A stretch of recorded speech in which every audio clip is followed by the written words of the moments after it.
परिचय। कैसे हो अमित? मैं बढ़िया हूं। तुम चिंता में दिख रहे हो, क्या बात है? कल मेरी बहन ने मुझसे एक सवाल पूछा और मैं उसका जवाब नहीं दे सका। क्या सवाल है? क्या मैं इसे हल करने में तुम्हारी मदद कर सकता हूं?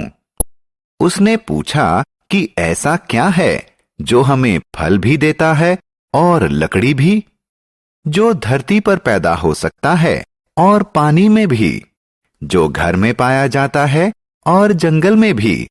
यह तो बहुत आसान है प्यारे।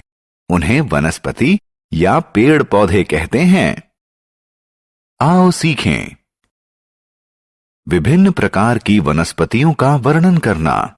किसी वनस्पति के मुख्य भाग का वर्णन करना। वनस्पतियों के मुख्य लाभ बताना। वनस्पति जीवन। नमस्कार दोस्तों, मैं पंकज हूं। क्या आप जानते हैं कि वनस्पति हमारे मित्र भी होते हैं, क्योंकि वो हमें भोजन और जीवन यापन के लिए जरूरी दूसरी कई सामग्री देते हैं। इसके अलावा वो हमें छाया भी देते हैं। वो भी हमारी तरह सजीव होते हैं। उन्हें अपने जीवित रहने और बढ़ने के लिए आहार और जल की जरूरत होती है। उनमें भी हमारी तरह विकसित और लंबे होने की योग्यता होती है। वनस्पतियों के प्रकार। बच्चों, हम अपने आसपास विभिन्न प्रकार के पेड़ पौधों को देखते हैं। हम देखते हैं कि कुछ पौधे लंबे होते हैं तो कुछ छोटे। जो पौधे बहुत लंबे और मजबूत होते हैं उन्हें पेड़ कहते हैं, जैसे आम, नारियल, नीम इत्यादि पेड़ हैं। जो पौधे पेड़ों से छोटे होते हैं उन्हें झाड़ियां कहते हैं, जैसे गुलाब या सूरजमुखी के पौधे। इनके अलावा कुछ वनस्पतियां बहुत छोटी होती हैं। इन्हें शाक कहते हैं। बैंगन और पालक शाक के उदाहरण हैं। बेल और लताएं। दोस्तों, यह जानकर आपको आश्चर्य होगा कि कुछ वनस्पतियां सीधी खड़ी नहीं हो सकती और उन्हें खड़े होने के लिए सहारे की जरूरत होती है। ऐसी वनस्पतियों को बेल और लताएं कहते हैं। बेल किसी सहारे के साथ बढ़ती है, जैसे कि मनी प्लांट। लताएं जमीन पर फैलकर बढ़ती हैं, जैसे कि कद्दू और तरबूज। आओ खेलें। दोस्तों, अब थोड़ा मनोरंजन करने का समय है। सभी वनस्पतियों को उनके सही खाने में लगाएं। वनस्पतियों के अंग। दोस्तों, आइए पौधों के विभिन्न अंगों की चर्चा करें। किसी पौधे के मुख्य अंग जड़, तना, पत्ते, फूल और फल होते हैं। आइए एक एक कर इन सभी के बारे में और जानें। जड़ पौधे का सबसे निचला अंग होता है।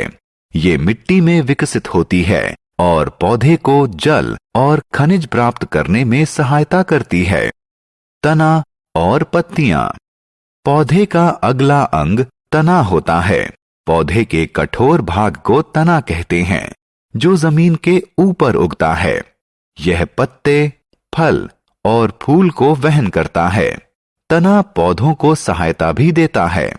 दोस्तों, क्या आप जानते हैं कि तने का कौन सा भाग उन्हें फल तैयार करने में मदद करता है? बिल्कुल सही, पत्तियां करती हैं। पत्तियों का रंग हरा होता है और ये तने से उत्पन्न होती हैं। फूल और फल। दोस्तों, आइए अब हम पौधे के सबसे आकर्षक और सुंदर भाग यानी फूल के बारे में जानें। फूल विभिन्न रंगों और प्रकार के होते हैं, जैसे सूरजमुखी, गुलाब या डहेलिया इत्यादि। मैं जानता हूं कि आप में से ज्यादातर लोग फल पसंद करते हैं। पौधे के रसदार भाग को फल कहते हैं।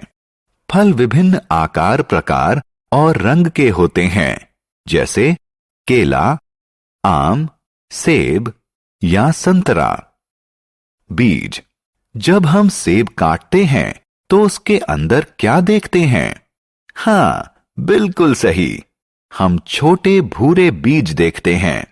दूसरे फलों के अंदर भी बीज होते हैं, जैसे पपीता और आम। क्या आप जानते हैं कि नए पौधे का जन्म बीज से होता है। वनस्पतियों का उपयोग। बच्चों, हम जानते हैं कि हम पौधों से खाने की सामग्री प्राप्त करते हैं। भोजन सामग्री के अतिरिक्त हम पौधों से अन्य बहुत सी चीजें प्राप्त करते हैं। बहुत सी दवाइयां व इत्र यानी परफ्यूम पौधों से बनते हैं। पेड़ हमें लकड़ी भी देते हैं। कुछ स्थानों पर लकड़ी से घर भी बनते हैं। आओ खेलें। दोस्तों, आइए आपकी जानकारी की परीक्षा लें। पौधों के विभिन्न अंगों से उनके कार्यों का मिलान करें। हमने क्या चर्चा की? हमारी ही तरह पौधे भी सजीव होते हैं। पौधे कई प्रकार के होते हैं, जैसे पेड़, झाड़ियां, शाक, बेल और लताएं।